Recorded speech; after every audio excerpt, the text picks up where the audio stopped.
Did you love reading Judy Blume books growing up? Do you still remember reading about the maxipad belt and Are You There, Margaret, and wondering what the heck she was talking about? Today, we have an amazing interview for you with a great author, Rachelle Bergstein, who's going to talk to us all about Judy Blume and how she shaped our childhoods. Stay tuned. Welcome to Parenthood Prep, the only show that helps sleep-deprived parents and overwhelmed parents-to-be to successfully navigate those all-important early years with their baby, toddler, and child. If you're ready to provide the best care for your newborn, manage those toddler tantrums, and grow with your child, you're in the right place. Now, here's your host, baby and parenting expert, Devin Clement. Hello, and welcome back to the Parenthood Prep podcast. Today, we have another exciting interview. It's an author, Rachelle Bergstein, who wrote a book called The Genius of Judy, all about New Jersey native Judy Blume. And I think this is going to be really interesting and exciting because we're just going to get to talk about some stuff that's interesting. We're not trying to teach anybody anything or give anybody, obviously teach them information about Judy Blume and her work, but just a little bit more of an entertainment and an interesting topic than like here's how to get your baby potty trained or something like that. And I love this. And I've been really excited to talk to you because your book just sounds so interesting. So tell me about what inspired it. What made you decide to write a book about Judy Blume? Well, I've been a Judy Blume fan my whole life. I have really visceral, vivid memories of reading her books as a kid.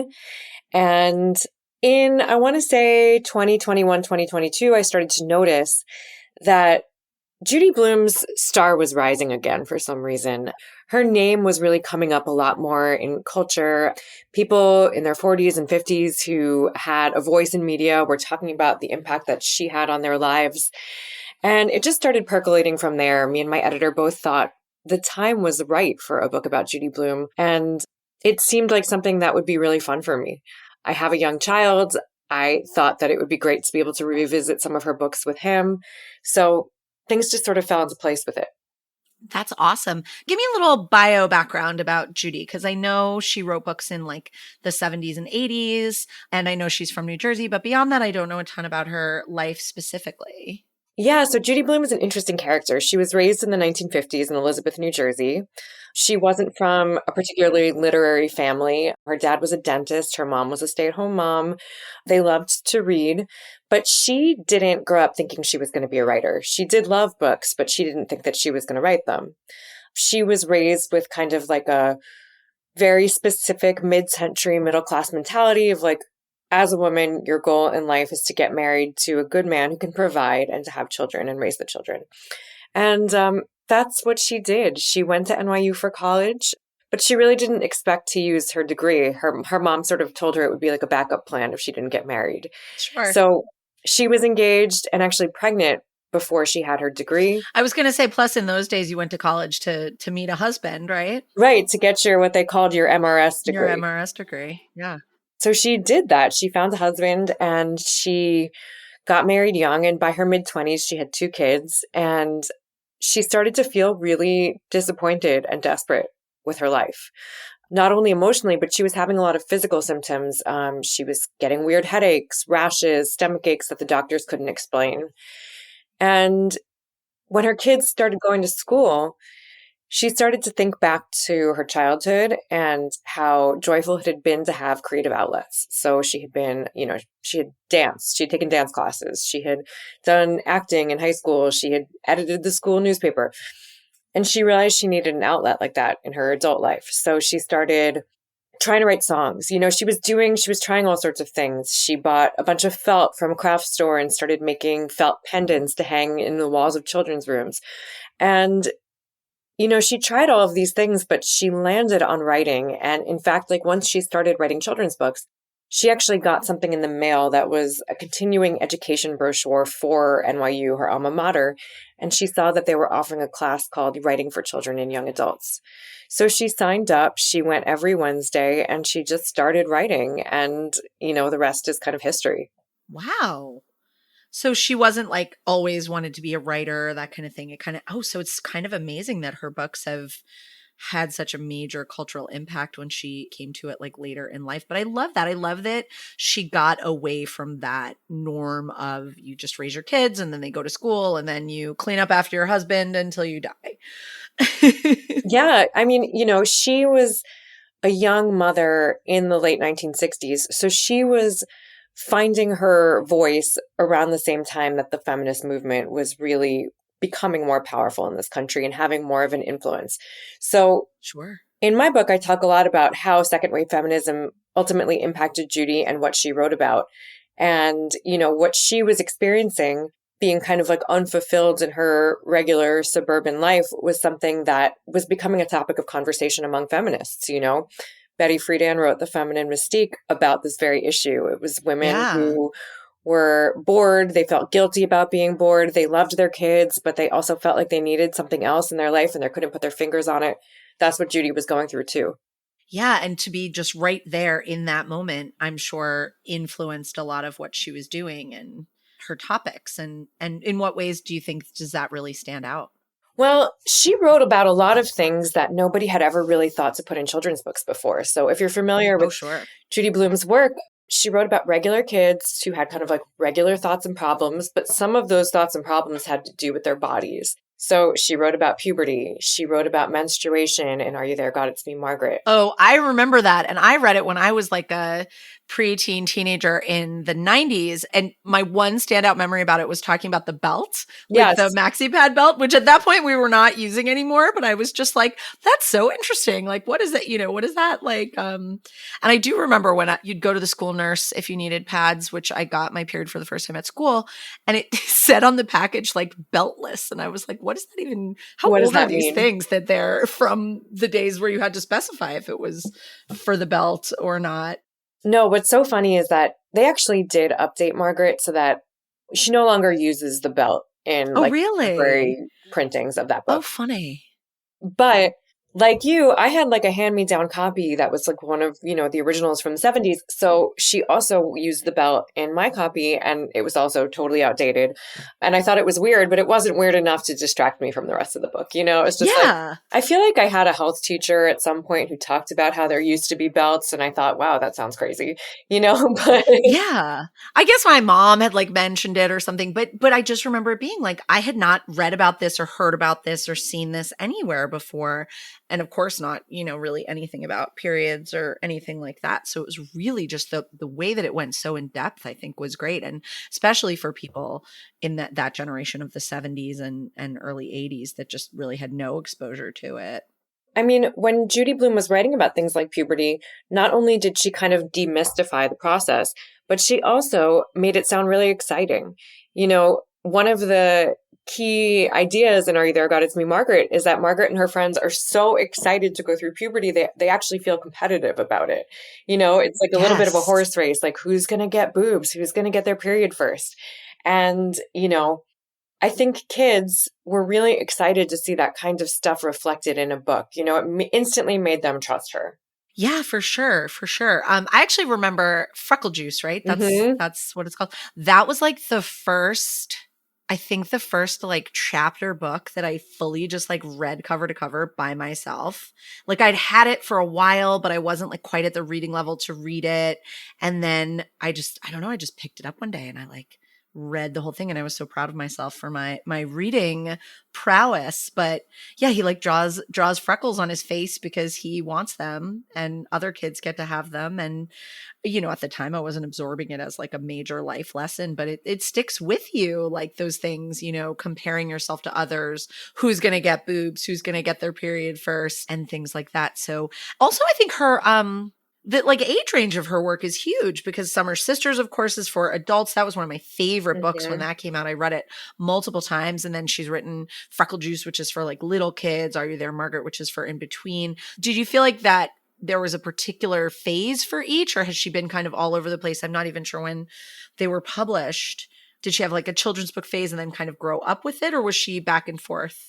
When she started writing, she really started writing for children and like a specific set of children, age 8 and up. So she wasn't really, I mean, she dabbled with picture books, but she didn't publish picture books. You know, Right. what she was really doing was writing for what we would now call the middle grade reader, but that category didn't really exist yet. Oh, interesting. Yeah. Yeah, so she was writing for kids who, like, you know, like we're describing, were like just starting to really read on their own and, you know, were looking for stories of kids that kind of reflected their experience. So she did a bunch of that in the 1970s, and then she wrote Forever in 1975, which is for a slightly older teenage reader. And then she published Wifey, I think in 1978, which was her first book for adults. And Wifey, if you're familiar, is like a really sexually explicit book. You know, when you said that, I was like, I feel like I know that that's a dirty book, but I don't think I've ever read it. I mean, it's great. It's super fun. It's about like a bored housewife who's unfulfilled in her marriage, like emotionally and sexually, and she starts having affairs. And it's all about like the kind of mess she makes of her life.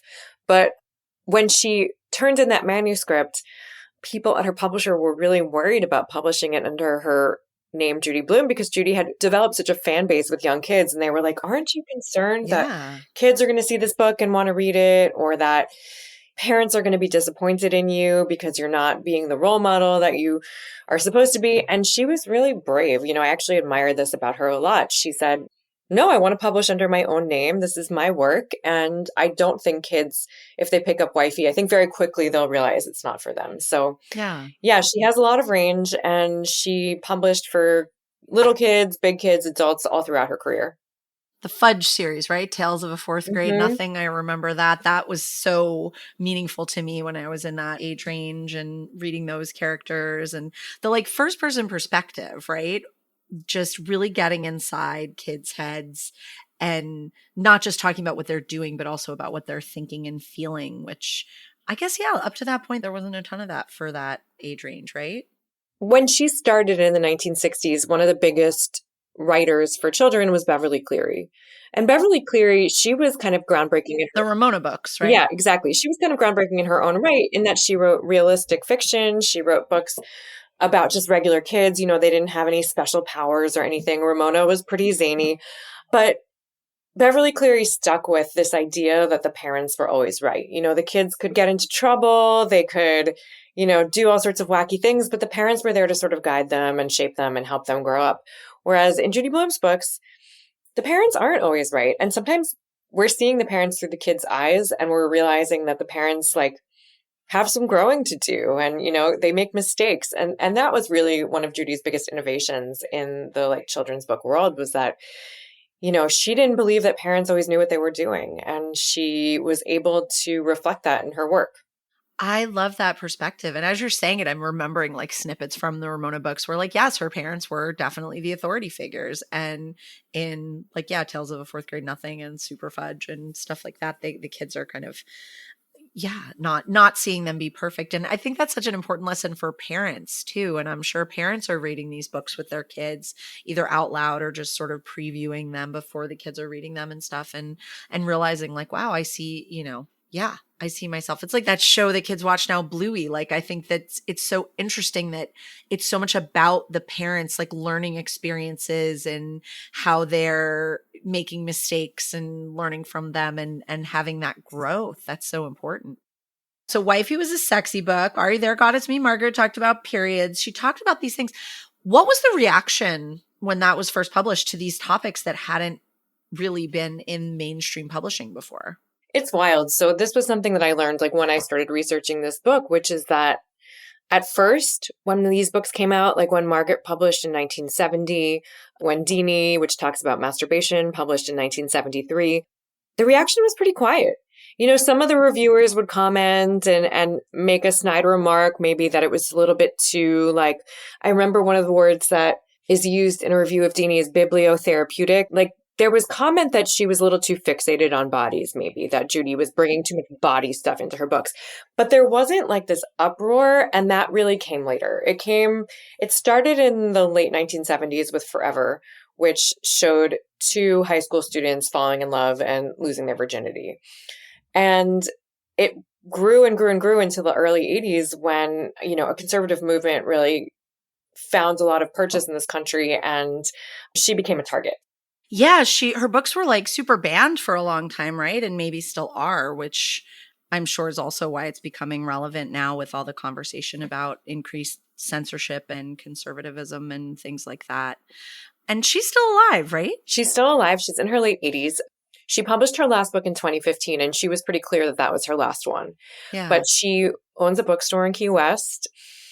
She still is very vocal when it comes to speaking out against censorship. And yeah, she's really, a pioneer in her field. And she's someone that rightfully is kind of like earned her spot as a living legend. Absolutely. Absolutely. Did you meet with her when you were researching the book? I didn't. She was not able to, but her archives are at the Yale Library. So I spent a lot of time reading through her archives, reading every interview she's ever done, watching her TV interviews, and she did fact check the book. Oh, okay. So you feel like you know her Exactly. and she was involved in the process. I love that.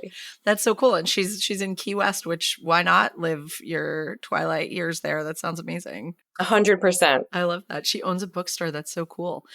What was her reaction at the time to the sort of backlash that came later with her books that had been released earlier? What you were just saying, how there was like a growing conservative movement in the 80s and her books ended up getting banned. Did she write more sensational stuff or did she kind of pull back or? She was really stunned at first. She was really taken off guard. She was quite famous as a children's book writer by the time that her books started getting banned, and she really did not expect it.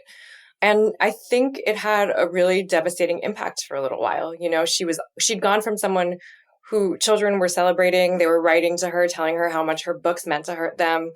And then all of a sudden, people in the media were saying that she was, a pornographer, that she was writing sexually inappropriate books for children.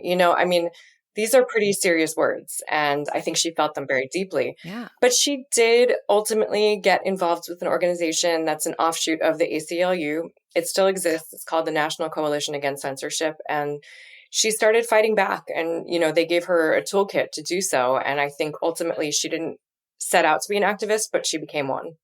Yeah, absolutely. And so funny because at first she's like this pioneer of feminism and now she's a pioneer of like anti-censorship, all just because of kind of the timing of when she was alive and when she was doing things, like probably not even intentionally, but that's so great. So the women's movement stuff is so interesting. And I remember reading about that Betty Friedan was talking about the married woman. And that was actually kind of it was very pioneering, but it also kind of kept out like single women or women who didn't want to get married. And then you had like Gloria Steinem coming in later with that. But, every role in society is important and women in all kinds of positions are important. So what was that about for Judy, like being a part of that movement? She wasn't an activist in the sense that she wasn't marching down Fifth Avenue. Sure. She was absorbing what she was seeing in the culture, which was news footage of women marching down Fifth Avenue, which was, Time magazine covers, which was feminists like Susan Brown Miller on the Dick Cavett show talking about whether or not Playboy is good for women, so it was really a big part of the culture and everyone was having these debates. So my thesis is that Judy was sort of absorbing all of this in real time, and she was training the next generation of feminists by showing them what options were available to them in their books. The idea of bodily autonomy was a really big deal in second wave feminism. And then you have Judy Blume writing about puberty in an empowering way and writing about sex in an empowering way for girls, and really showing girls that there were other choices than what she had when she was a kid growing up in the 1950s. Yeah, I think that she was incredibly meaningful to the feminist movement in this country and kind of unheralded. That's really interesting. So what was your favorite thing in like researching and writing the book? What was something like unexpected that surprised you in a good way? It was very exciting to me to learn that she wasn't like a natural straight away. Like, she worked for it. And growing up, I grew up in the 80s. Judy Blume was always a thing. And I never really thought to ask, like, who was she before she started writing? And was it a struggle? And it was. And in fact, like, she got a lot of really bad reviews. A lot of critics didn't like her work. They thought that she was overly simple. They thought, like I said, she was obsessed with bodies in this way that wasn't important work. She was accused of writing junk food for kids. Like they'd be better off reading Wuthering Heights or Little House on the Prairie or something. Yeah. So even though kids loved her, adults didn't really warm to her. And it was actually not until she started getting banned more and more frequently. And her name was put in conversation with people like Solzhenitsyn and Shakespeare and Mark Twain, that I think people started kind of like looking again at her work and saying like, wow, she must be doing something really important to be making people so angry, you know? Yeah. Oh, that's such an interesting perspective. So when it first came out, it wasn't necessarily celebrated or praised by anyone but the children who were enjoying it, and that the critics and stuff maybe thought it was less positive and educational. That's so interesting. I'm just remembering back to like reading books when I was a kid, and yeah, just loving those and knowing it as a household name. Like you said, in the 80s and early 90s, it was just like, oh yes, Judy Blume, great author, famous author, like whatever, but she was ahead of her time.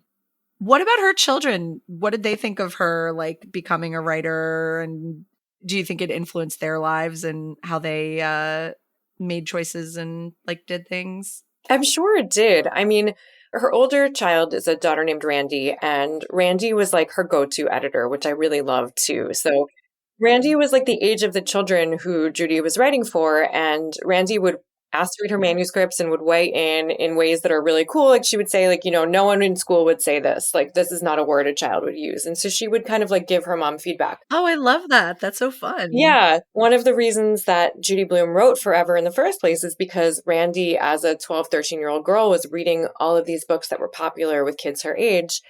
And they all had a really specific message, which is that if you were a girl who had sex before marriage and you were a teenager, it's like something horrible was going to happen to you. You were going to get an STD, you were going to die, you were going to have an abortion, and your life was going to be ruined. And like book after book after book dramatized this experience and made it seem so awful. And Randy actually said to her mom, like, could you please write a book where teenagers have sex and nobody dies? Wow. Yeah. So, you know, her children definitely had impact on her writing. Her son Larry inspired Fudge. I guess Larry was a very crazy toddler. I And, believe it. you know, that gave her the idea to write this like maniac character who's so funny to children.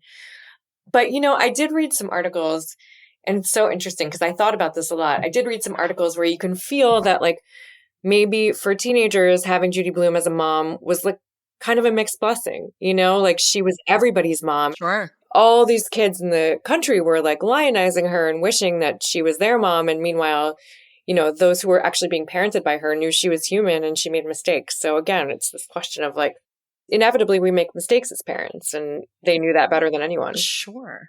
I could also see like your mom writing some pretty graphic sex scenes into adult books feeling a little awkward for you. I wonder. As I their wonder if child. like that was something that they were teased about. I actually don't know. Yeah. Yeah. Oh, that's funny. But I mean, yeah, it makes sense.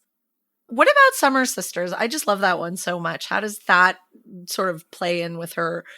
And I remember thinking like, oh, Judy Blume was somebody who wrote books like a long time ago. And now this is like a new book that she's written. And I'm sure she was like writing throughout, but it felt, I guess because I read it contemporarily when it first came out and not when it, you know, had been out for years or whatever, did that signal any kind of like a change in her style or her tone or? It's such a great book. You know, I don't know that it signals a change in her style, but I think like something that she was always very good at and interested in her books for younger people were the dynamics of female friendships, right? And that was one of the things Yeah. that drew me to her books as a kid. It was like she really understood how complex friendships between girls could be. And so when she takes on Summer Sisters, which is a book for adults, she kind of follows that girlhood friendship where you're kind of like mutually obsessed with each other, but also competitive. And she follows it into adulthood, right? So like, where does that kind of relationship go when you become very intense friends at 11, 12 years old? You know, what happens when you become adults and you make really different choices? So I think that book is like such a beautiful continuation of some of the things that occupied her as a writer when she was younger. Yeah, it is a really great book. Yeah. Oh, that's such a good word, continuation, because it really, I mean, there are even adolescents in the book. So it sort of takes that Yeah. time and then says, okay, now all my readers are older and have gone through this period. And what are you going through now? And what is that like for you? And it's just a good book. I want to read it again now that we're talking about Right. it. I know, me too. I mean, like, think about, you know, I have had girlfriends since I was in high school and that I'm still friends with. And like, so much changes, your life changes, and you really have to like work to stay friends and to understand each other's choices. And, you know, I think Judy really got that in that book.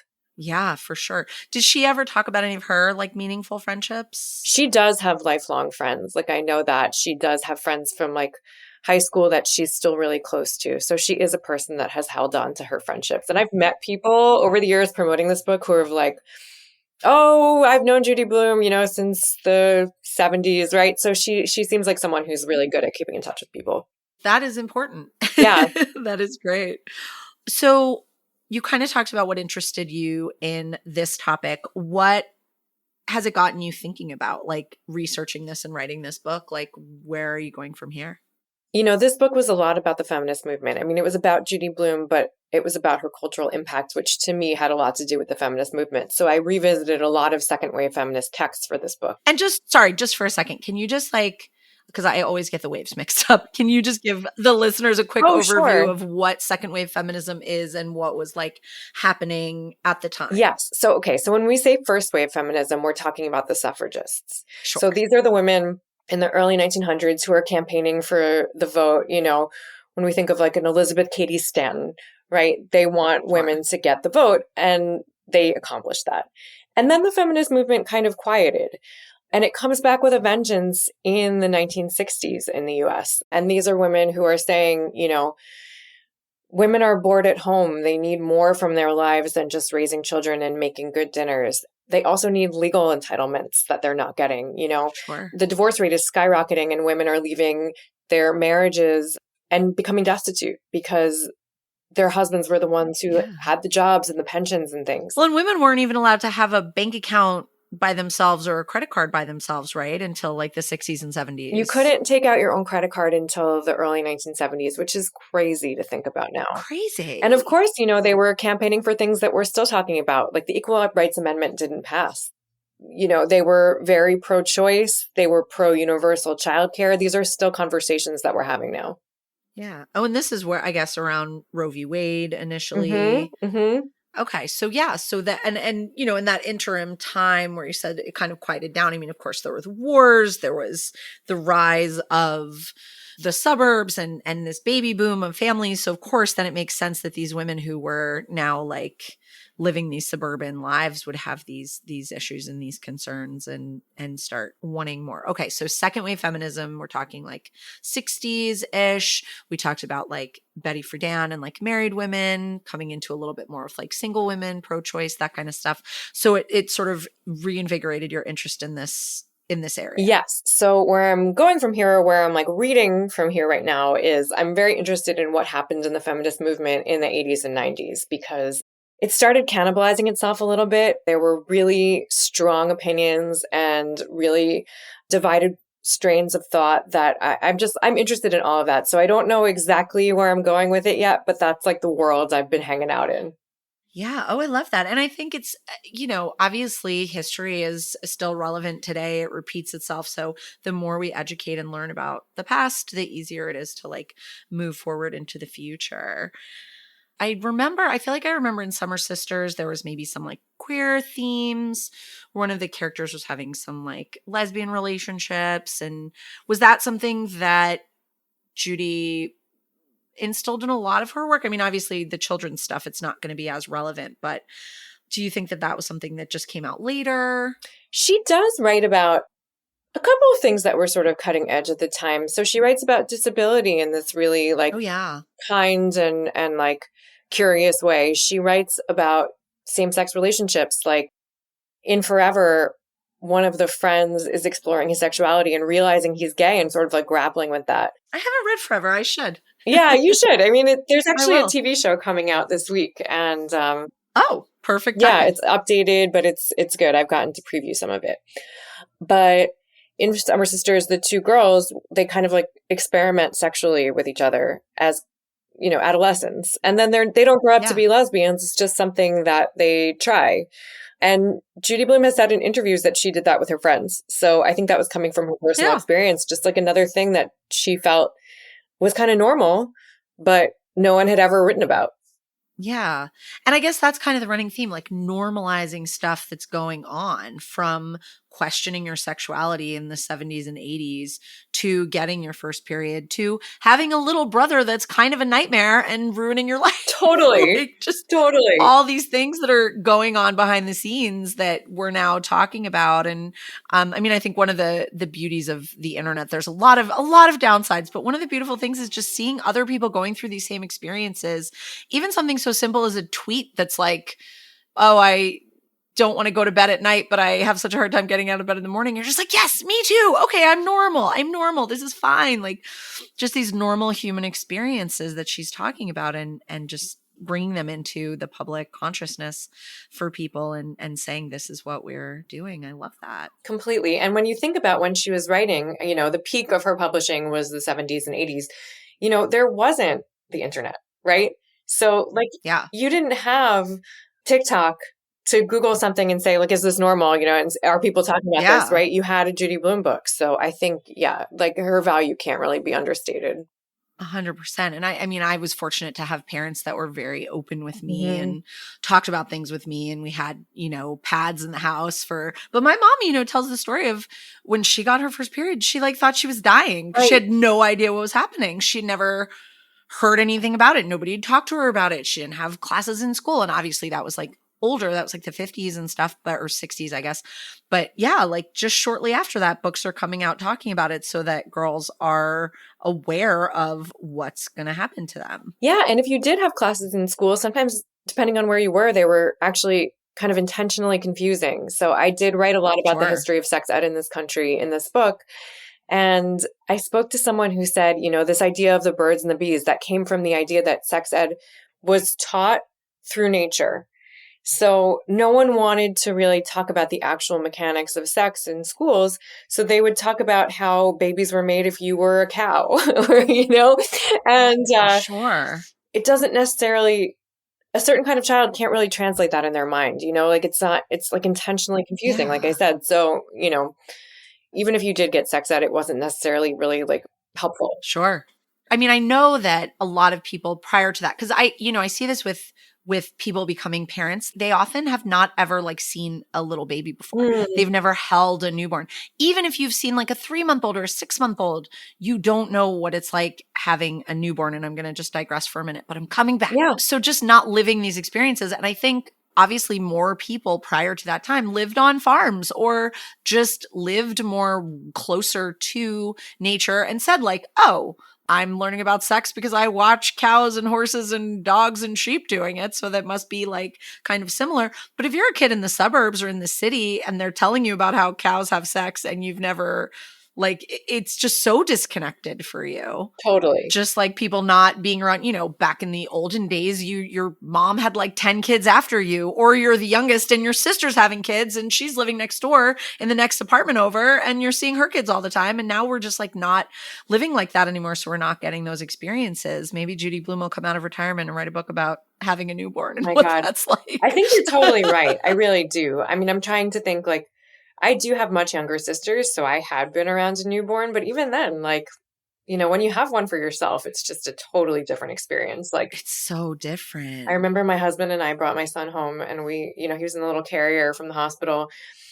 We were like, who sent us home with this baby? Like, what are we supposed to do now? I hear that a lot. And of course, I'm, in the newborn care field. So I have a lot of experience. But my partner and I bought a house last year and we joke all the time. We're like, who let us have this house? Like, who gave us permission to like, oh, we don't know how to deal with a house. We don't know how to fix things. We don't know, like, just dumb stuff that I'm like, I don't know this. I have rented apartments my whole adult life. Exactly. Like, yes. I don't know what to do. Oh, like we bought the house in March and I guess I kind of had it in the back of my mind that we had to think about like mowing the lawn. And then like April, May, all of a sudden the grass got really tall. And I was like, oh. I guess I have to get someone to mow the lawn because I don't know how to do that. Right. I know. And that happens with kids and it happens with your body too. And 100%. You're just like, oh crap, I have to deal with that.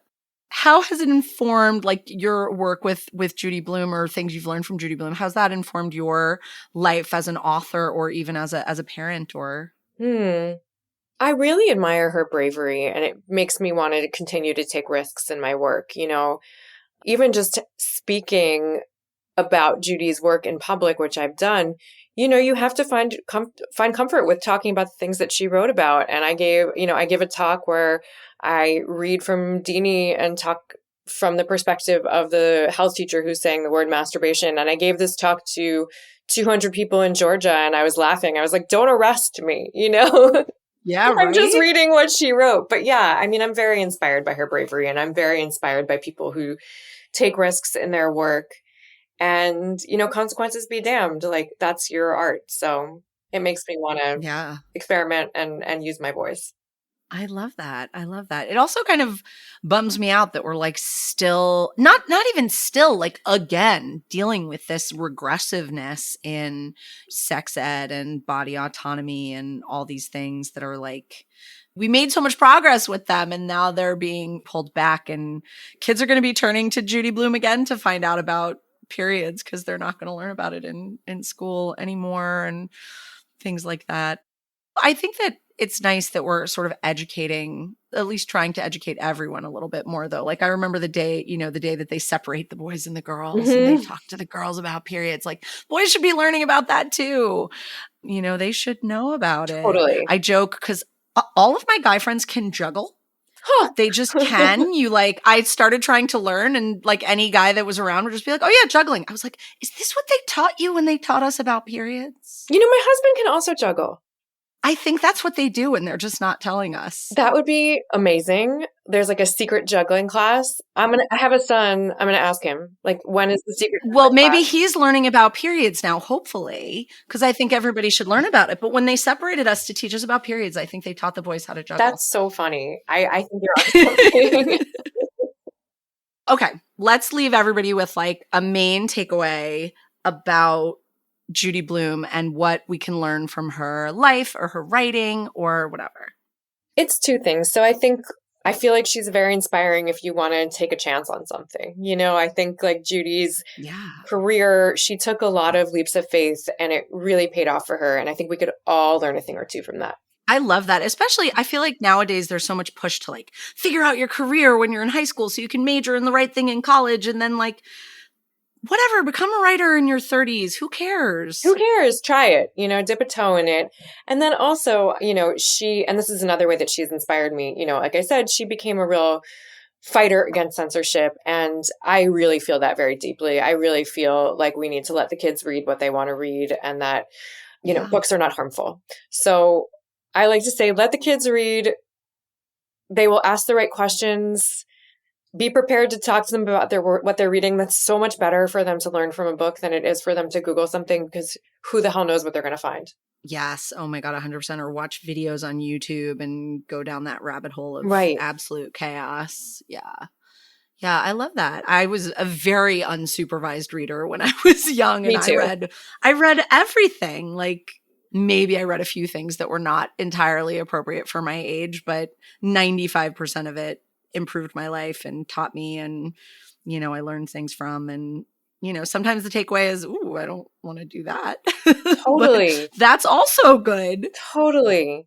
This is like a deep cut, but I used to read these Christopher Pike books that were kind of like sexy horror books. Oh yeah. Yes. And I loved them, and I wasn't thinking I'm going to go do this stuff, right? They were just pure entertainment, and they had me reading, and kids reading is a good thing.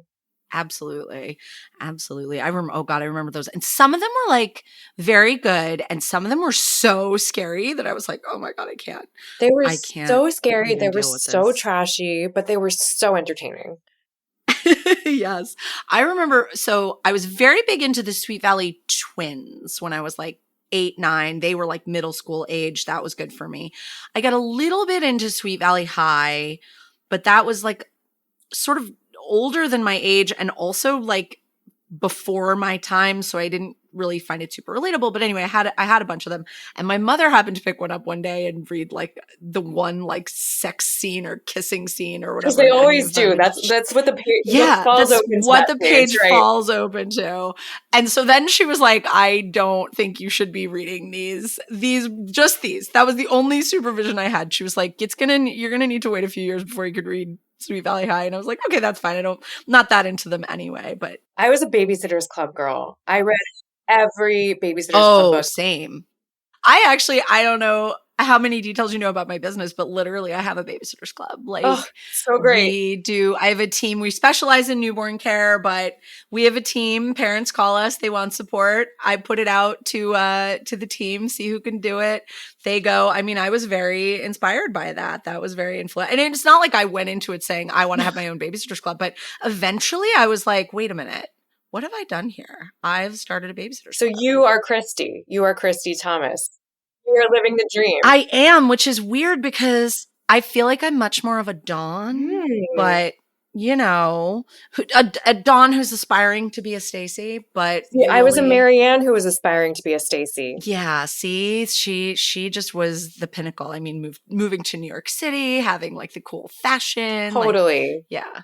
No, Dawn was like the chill, laid back, like California, like, yeah, whatever. Christy, you know, wore a lot of turtlenecks and liked sports. Yeah. That's not really my vibe. And I wonder if this is something we haven't talked about, but there was such an explosion of like books for that middle grade age when we were kids. And I wonder if Judy Blume was part of like the kickoff for that. 100%. I think that she helped the publishing world realize what an incredible economic opportunity there was in kids that age. You know, like Sure. Babysitters Club books didn't come out in hardcover, right? They were meant for kids to buy for themselves or for parents to buy for their kids as a treat, like candy. You know, I remember my dad would take me to the bookstore on Saturdays and we would buy a new Babysitters Club book and I would read it through the weekend. And it wasn't literature. Nobody thought it was literature, but it was entertaining. It kept me busy and I loved these characters. And they were actually, I mean, when you talk about the Babysitters Club, they were pretty good role models, to be honest. Oh, absolutely. Did you watch the show on Netflix? I did. I can't believe it got canceled. It was so good. And I just feel like so contemporary, even though like so emotionally healthy. And I was just so sad that it didn't last very long because it was wonderful. I totally agree. I still kind of want to watch it with my son. I think he would like it. And the fact that Alicia Silverstone was the mom, I mean, how cool is that? As our like clueless girl, you know, she grew up and now she's the mom. Yes. Oh my God. Amazing. When I saw that, I was like, yep, that makes sense. That's right. Yep. That timing works. Yeah. And I love that because that's such an age to read. Like I said, Freckle Juice, like, I don't know, I was 6 or something. I was like, I'm going to read this whole thing. And then I just never stopped. Totally. That was it. Yeah. I was in the parking lot of a restaurant a couple years ago and I saw this little girl, like 8 or 9, holding a book with her parents like on either side of her, kind of like keeping her from getting hit by cars because she just would not take her nose out of the book. And I was like, oh, that's me. That's me too. And it's so nice to see that. I mean, whatever, we can rant about technology and phones and this and that, but I was like, it's not a phone, it's not an iPad, it's a book. It's like a good old fashioned, maybe it was a Judy Blume, you know, who knows? Who knows? Yeah, we got my son a Kindle, so it's like a little bit of the best of both worlds. Like he's reading, but I love that. No, I love my Kindle. You know, he's like, it's a screen, so it's cool. Yeah. Well, I just love that you can pack 1,000 books into one little thing and you don't have to lug around these like big, heavy, you know, I was a big library book person. So I had all these like big, heavy hardcovers. I was like driving around with my car, carrying like a huge bag to fit it in. Now it's like little thing slides in my purse. I know. It's great. It's pretty awesome. What have you read recently that you loved? I read All Fours. I loved All Fours. Oh, somebody recommended that to me. It's on my list. I will bump it up. It's bizarre. It's totally, I mean, it's really weird and the character's very offbeat, but she strikes at something I think really true about being like a 40-something mom. Okay. I love that. Yeah. I love that. Finding it relatable. I read Bright Young Women. Was that good? That was amazing. I read it like maybe over a year ago. And it's like my favorite thing I've read. And I've read some good stuff in between, but that has just really stuck out for me. So when people ask for recommendations, I'm like, Bright Young Women.